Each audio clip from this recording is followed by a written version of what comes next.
Well, this is where I walk Bray and Dixie every day. It rained about an hour ago, so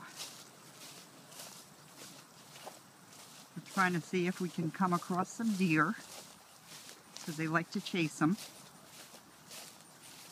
somewhere out here in the field, usually in the high grass over there. But they know what they're looking for. Right, Bray? And Dixie? If they don't find any deer, they'll find a groundhog. A couple of them. Sometimes a fox.